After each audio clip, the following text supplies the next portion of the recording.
Kaka mbona watisha wewe? Kaka unawatisha. Unaongeza kina Sharuile kule. Sasa kuna style mbili. Kuna style ya hivi, afu anafanya baadaye. Gomez anafanyaga hivi. Anawashuki mishale.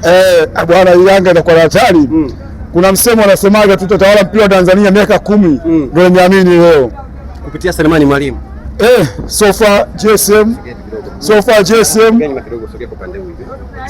GSM pamoja na rais wetu wa Yanga Engineer Saidi hawajaleta mchezo wala msiai kwenye mpira wa Tanzania. Cha kwanza wameupa mpira Tanzania thamani na kuwapa vijana Tanzania thamani kubwa kwamba wao wanaweza kuwalipa fedha nyingi pamoja na kiasi kikubwa.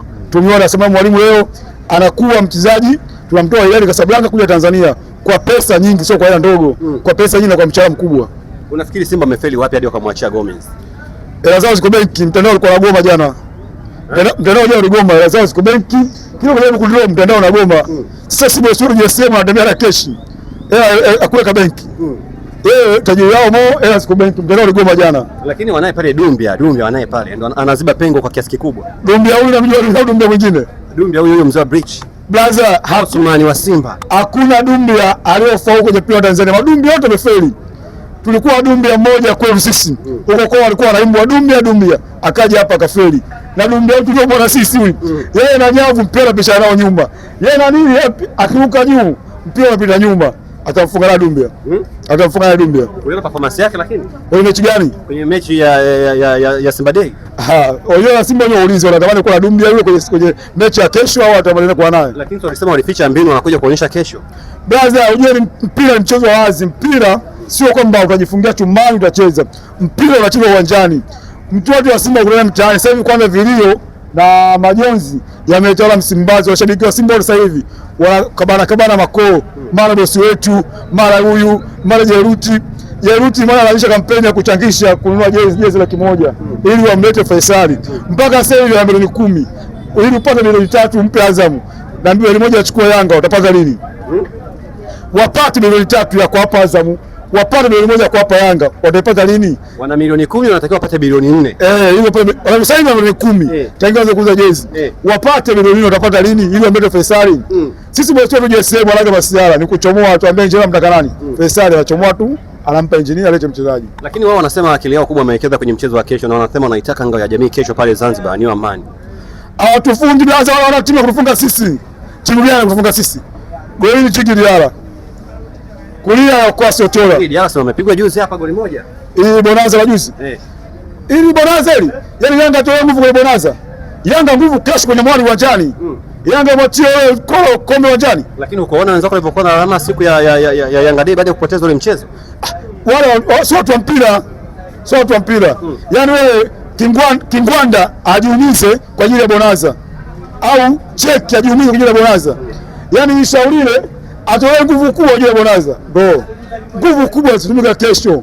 Udamana wa Okero atamwekea pasi thabiti. Pita shauriwe kesho. Ina maana imani yako ni kubwa sana siku ya kesho kwamba mnaweza mkashinda mbele ya watani zenu. Na wafunga mapema wale. Dakika ya kwanza ile ya 10 wachomoe Simba. Yaani dakika ya kwanza ile ya 10 Simba kama kimkosa basi wameshinda wao. Lakini Simba hiyo ambayo iliwatoa jesho pale kwenye uwanja wa Meja General Samuyo. Simba ipi makorokoro kwa kibao pale ndugu yangu. Maduka yalikuwa mengi. Wao kama ile goli la kwanza. Dakika yetu namba 2 ambayo sisi kumtaja. Alitoa boko. Baadaye kawaje? Tukarudi kati tukasawazisha. Yanga sio timu kufunga Kizembe. Wao ni wa Kongo kwenye friendly match, ni wa Kongo hawajaamini. Kwao wanafanya sherehe. Kwa kufunga Yanga kwenye bonanza kama walikuwa wanafanya sherehe. Lakini Simba kwenye uwanja wa Amani mechi ya mwisho mlipoteza kwenye nafikiri Mapinduzi kama sikosei, kama sio Ngao basi itakuwa ni Ngao Mapinduzi Muungano I think. Kombe la Muungano tulipoteza so far. Wachezaji wetu walikuwa na uchovu sana. Ila kwa sasa hivi tuna kocha mpya, tuna wachezaji wapya wenye viwango sana. Yule sisi Yanga makao tumesajili hatujazoea kama wenzetu. Tumesajili kutokana na matakwa ya mwalimu anataka nini. Lakini leo tumechukua MVP wa Zambia yuko hapa. Watu wanambeza bwana, wanambeza Shehe Chaule wanambeza, wanasema alifanya vitu vya hovyo. Cheki. Baba, yule kwanza jina lake anacheza Man City. Yule jina lake anacheza Man City. Jina lake Cheki anacheza Man City. Yale majina wewe unamjua Cheki wa Faransa na Man City. Yale majina hawana mambo madogo ndugu yangu. Una kikosi kikubwa ambacho unakiamini kwa 100%, unaye kocha mpya, lakini pia una wachezaji ambao wana majina makubwa. Ikitokea pengine siku ya kesho ukapoteza huo mchezo, utahisi shida itakuwa ni nini? Mpira kwanza na matokeo matatu. Kuna kushinda, kuna kufungwa na kuna kudraw. Lakini sio kwa Simba kesho kunifunga, ni ndoto ya asubuhi. Kama leo watu wa Simba walivyolala wakaamka asubuhi wakaambia wasema mwalimu mchezaji wa Yanga, hawakuamini. Yaani wamelala usiku, asubuhi wakaamka na sema mwalimu mchezaji wa Yanga, hawakuamini. Kwa hiyo nakuomba ndugu mwandishi, chukua risiti yangu mimi nakwambia leo. Simba Sports Club akitufunga kesho basi itakuwa ni ndoto ya mchana. Kwa mimi nikushukuru sana, nikutakia majukumu mema. Poa ndugu yangu. Shukrani sana.